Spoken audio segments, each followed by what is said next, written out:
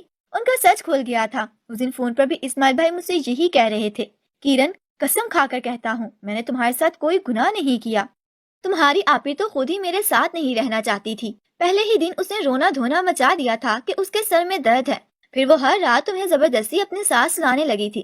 میں اس کا شوہر تھا، اپنا حق اس سے چاہتا تھا، اس لیے اسے اپنی نظروں سے سمجھانے کی کوشش کرتا رہا کہ وہ تمہیں اپنے ساتھ نہ سلایا کرے، لیکن جب وہ باز نہ آئی، ایک دن میرا اسے جھگڑا شروع ہو گیا۔ میں نے اسے کہا کہ کرن کو واپس بھجوا دو، جب تک وہ یہاں رہے گی تم اور میں اپنی زندگی ٹھیک سے نہیں گزار سکیں گے۔ لیکن وہ رونے دھونے لگی، کہنے لگی کہ بس ایک مہینہ میری بہن کو میرے پاس رہنے دو۔ مجھے لگا کہ مرینا کو تم سے بہت محبت ہے، اس لیے وہ ایسا کر رہی ہے، لیکن میں بھی انسان تھا، کوئی فرشتہ نہیں۔ اپنی بیوی کے ساتھ وقت گزارنا چاہتا تھا، اسے تمہیں نیند کی دوا دیتا تھا تاکہ تم گہری نیند سو جاؤ اور میں مرینا کے ساتھ رہ سکوں، لیکن وہ مجھے قریب تک نہ آنے دیتی تھی۔ کبھی کوئی بہانہ کرتی تھی، کبھی کوئی، اور جیسے ایک مہینہ گزرا اس نے جھوٹ بول کر یہ تماشا کھڑا کر لیا کہ میں نے تمہارے ساتھ گناہ کیا ہے، اور اب بھی عدالت میں مجھے سزا دلوانا چاہتی ہے کہ میں نے تمہارے ساتھ زیادتی کی ہے۔ مجھے تمہاری بہن کے ساتھ رہنا بھی نہیں ہے، بس تم ایک بار سچ بول دو، میں سزا سے بچ جاؤں گا۔ میں نے اسماعیل بھائی کی بات سن کر فون بند کر دیا تھا۔ مجھے اسماعیل بھائی کی باتوں پر یقین بھی آ چکا تھا، کیونکہ نہ میں حاملہ تھی اور نہ میرے ساتھ زیادتی کی تھی۔ پھر مجھے میری بہن کی سہیلی نے بھی بتا دیا تھا کہ وہ کسی آوارہ لڑکے سے محبت کرتی ہے اور بہت اندھی محبت کرتی ہے، اور اب تو میں اپنی آنکھوں سے بھی دیکھ چکی تھی۔ سارا سچ کھول گیا تھا۔ بھائی نے آپی کو بہت برا بھلا کہا۔ بھائی جانتے تھے کہ وہ آوارہ لڑکا ہے۔ بھائی نے کہا کہ اب تم خود اپنی جگہ اپنے اچھے برے کی ذمہ دار ہو۔ 2 دن بعد پیشی میں نے سچ بول دیا۔ اسماعیل بھائی رہا ہو گئے تھے، آپی کو طلاق بھی دے دی تھی۔